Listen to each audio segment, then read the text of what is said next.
Good morning out there, podcast world. This is Angie Hughes with Producers XL, your host of the Producers XL Persiflage, and it's our monthly podcast day. Yay! So this month, I kind of just am all over the board with this podcast. This topic's going to be really valuable because we're going to talk about,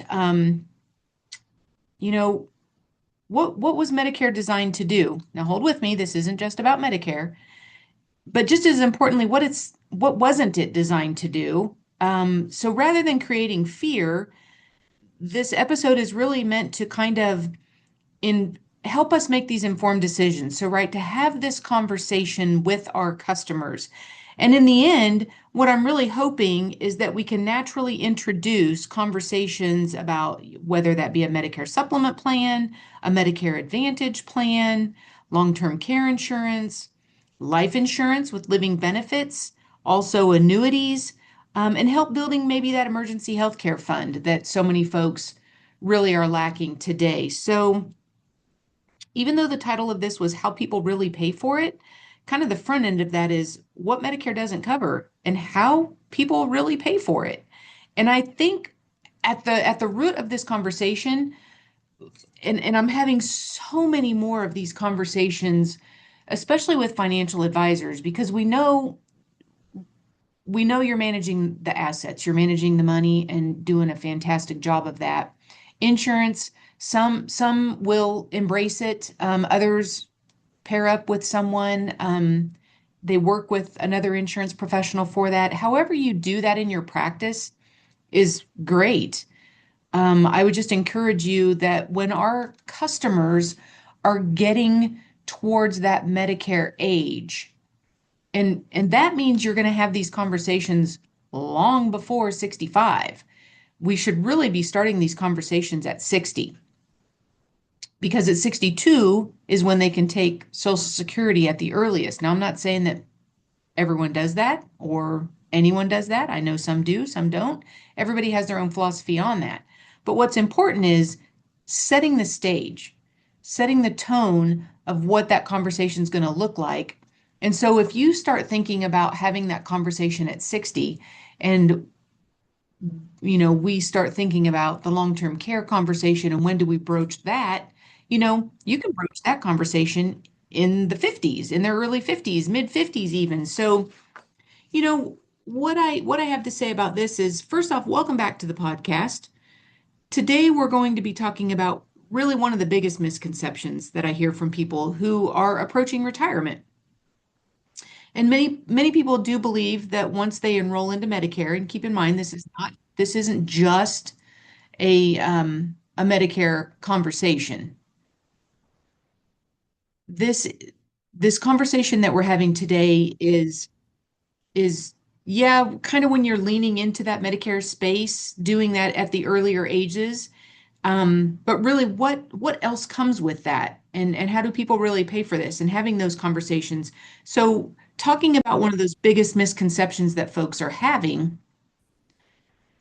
is, you know, as they approach retirement, what does all of that stuff look like? And so many people believe that once they enroll into Medicare, healthcare becomes free, or that Medicare simply is going to cover whatever they need for the rest of their lives. Don't we all wish that was true?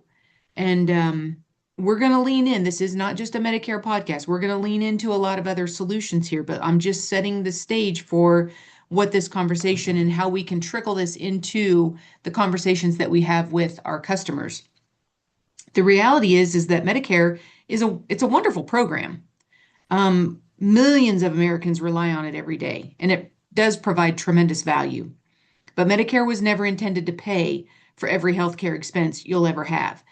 All of us on the podcast right now are all probably thinking, yeah, Angie, I know this, but how well do we articulate that to our customers? And how easy is it to articulate what that program looks like, how it works, how we complement it with something to fill all those gaps?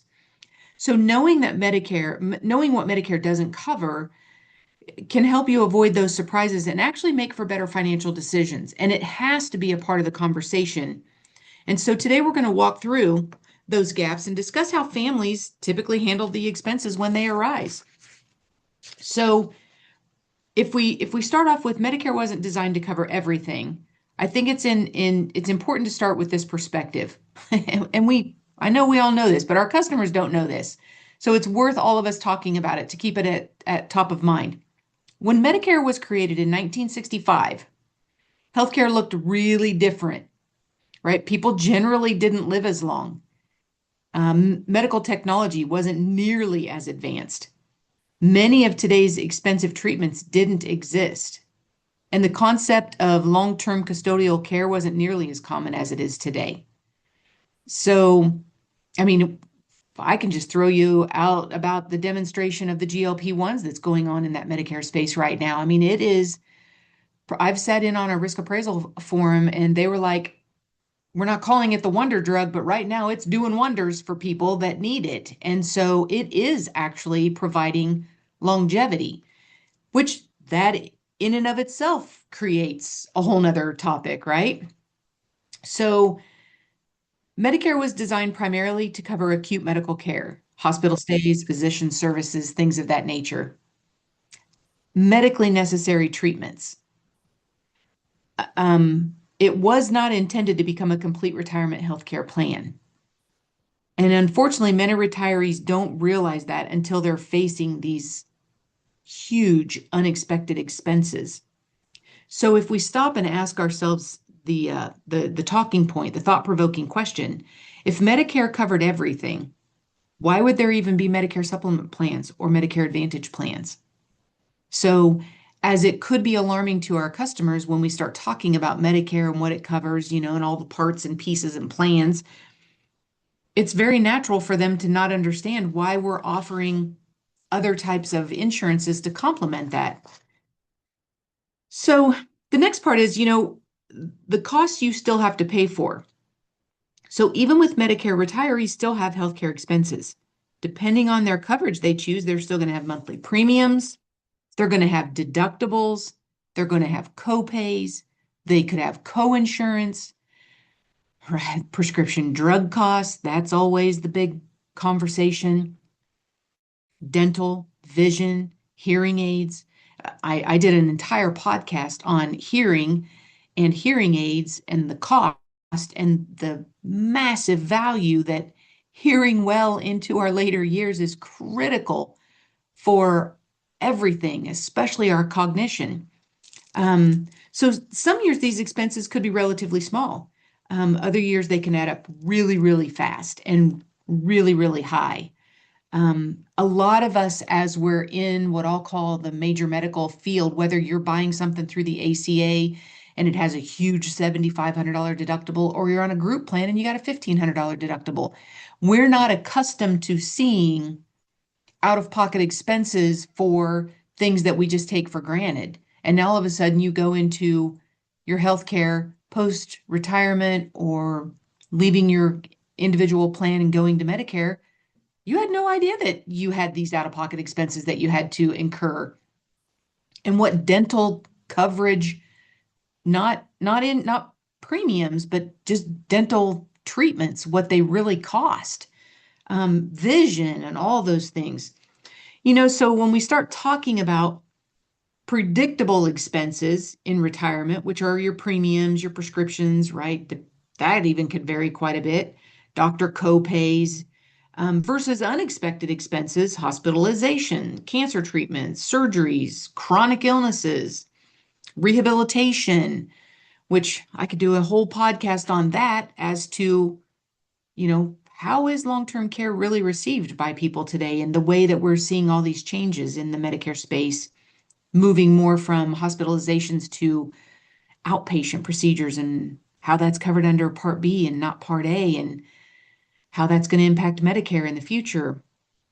So retirement planning needs to account for both expected and unexpected expenses. And so these conversations with how do you not outlive your money? How do you plan for some of these unexpected things and what can be expected? So one of the biggest gaps, and I think all of you would agree on this, one of the biggest gaps we hear a lot of is that long-term care. the extended care conversation. This is where I think most people get surprised. And what's interesting to me is when you're leading into the retirement conversation, right? So starting at age 60, and you're kind of leaning into setting the stage for what's to come in the next decade. Because up to age 60, we're all about climbing Mount Everest. At 60, we got to start thinking about, have I hit the summit? And how in the world do I get back down? Right? And that is the conundrum of retirement planning. It's not just about accumulating, it's about how do you spend it and what could your expenses look like? So Medicare is great for your medical care. It's not designed for long-term care. We all know this. It is not designed. Page 56 of the Medicare UN Handbook 2026 says Medicare does not pay for custodial care. Well, what is long-term care? It's custodial care. Yes, there are some coverages there, but there is a huge distinction. And medical care means doctors treating an illness. Custodial care is someone helping you with your daily activities. That's a huge difference in medical care. So it's when people need assistance with eating and bathing and dressing and toileting and transferring and continence. Those are our activities, right? When someone needs these help for months, years, Medicare generally isn't designed to pay for that. That's not what it's designed to do. So many people assume my Medicare is going to pay for my nursing home, but we have to explain that there are limited use of skilled nursing care following a qualifying hospital stay, right? That triggers that. And I tell you, if you've broached the conversation with somebody kind of bridging that decade span from 60 to 70, depending on what their retirement looks like and when they're going to be doing all of this, they'll have a conversation about Medicare. They're not very thrilled to have a conversation about long-term care. It's tough. It's tough. And I'll tell you some of the more challenging conversations I have today are from folks that want to get into agents, advisors that want to get into the long-term care space. I don't ever want to be a Debbie Downer and be like, oh, it's so hard. The conversations, the topics, I mean, developing the need for that and then getting them through underwriting. But I think all of you that are in that space realize it is a challenge. But setting the stage helps. So what are some of those hidden costs that nobody really ever talks about? And you guys hear this? I've worked with families over the years, and the one biggest thing that I've heard about the biggest cost isn't always financial. It's almost always emotional. So when someone becomes ill without a plan, the adult children become those caregivers. And folks, if you've heard any of my podcasts, I didn't live that sandwich generation until I have since 2020, and most of that has fallen on a sister-in-law. And now it's just gotten to be too much, and now it's taking all of us to pitch in, right? So kids become the caregivers, spouses become the nurses, retirement plans change overnight, vacations get canceled, savings accounts start to shrink. Everyone's life changes. It impacts everyone.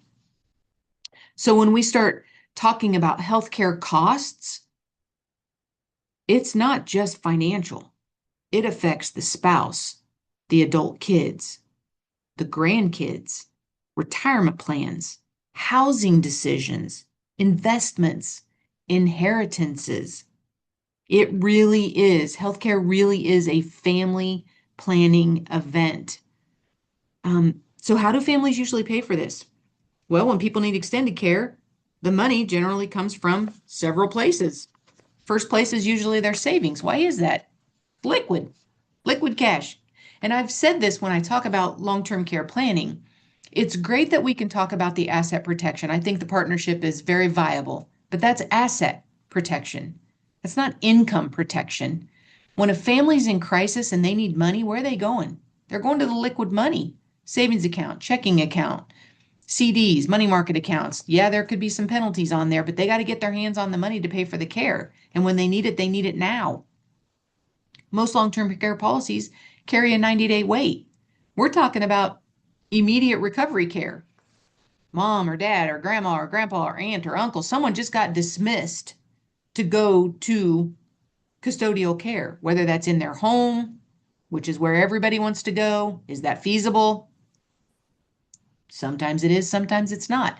How do you make that transition from, okay, this is what it's going to look like forever, to when's my policy going to pay? That, my friends, is the real conversation. That immediate, call it 90 days of getting them to claim, because it can take longer than 3 months to get somebody claim eligible. But where does that money come from? Well, after they've depleted their liquid, they're going to go to their investment accounts. And that becomes their healthcare account. And that's certainly not what they intended it for. Many families end up selling their home. Why? They need cash. They need the money. And that's the largest asset. And if mom or dad or no one's still living in it, we need to get it ready and sell it. So the cost isn't always financial. I had a sister-in-law that took 4 weeks of FMLA because we weren't sending mom to the nursing home to recover. Could have caught the cooties, could have got sick, could have got this, could have that. And she took 4 weeks of FMLA to provide that care. Some people prepare ahead of time through long-term care insurance or life insurance policies that have qualifying live and benefit features. And I am having more and more conversations with agents that don't have their life license. They have a health license, but not a life license. Maybe they were Medicare only type agents. It's time to go get that life license. A lot of conversations are around living benefit riders, whether it's a true long-term care rider filed as a 7702B or it's a chronic illness rider filed as a 101G. They're all viable. They're all solutions. You almost don't, it's kind of like saying I'm a Medicare agent, but I'm not going to certify for AHIP and I'm not going to sell Med Advantage. You probably still need to be a complete advisor and understand, and going through AHIP training, even if you don't product certify, it's still good knowledge because you need to be able to talk about all the solutions. So planning before there's a crisis, which unfortunately most Americans, quite frankly, don't do. I just took a pre-qualification on a 57-year-old male ready to buy long-term care. Single 57-year-old male ready to buy long-term care. Let's go. I don't usually get that request. Let's just do a general health screen. Let's just see maybe what's going on. How about I was just diagnosed with AFib, just put on 3 different medications and have an ablation scheduled next month. How about postponed to a possible decline? We have to plan before the doctor's appointment. The best healthcare decisions are almost always made before they're needed. That's true whether you're talking about Medicare and protecting yourself or insuring your car before you get in a car wreck. I mean, it's planning early usually provides you more choices, better pricing, greater flexibility, less stress. So if your future self, and this is a great question to ask your clients, if your future self could sit down with you today, what advice do you think you would give? Most of them, when it comes to the topics we would be bringing up, they would say, I would have done this sooner. I would have planned earlier. Case in point, how many times have you heard somebody go get a knee replacement? And what do they say after they get through the brutal initial recovery? I should have done that sooner. I should have done that years ago. Same thing goes for planning for healthcare expenses. So here's some great questions that you can ask. I would encourage everyone nearing retirement to ask themselves just a few of these questions. If I became seriously ill, where would that money come from? Would my spouse be financially secure? Would my children have to become my caregivers? I tell you, that's a real hot button for me, especially as I spend time with my 2 lively, beautiful granddaughters that are soon to be 3 and 1.5. And I mean, the energy, the things, There's no way I would want my daughter, our daughter, to step away from raising her children. And yeah, of course, we hope that I'm 20, 20, 30 years down the road, I would need care. But even at that, her girls will be older, but she'll be in the fun stages. I don't want to pull her away from that. Those are my hot buttons. Would I want to stay at home if possible? What assets would I spend first?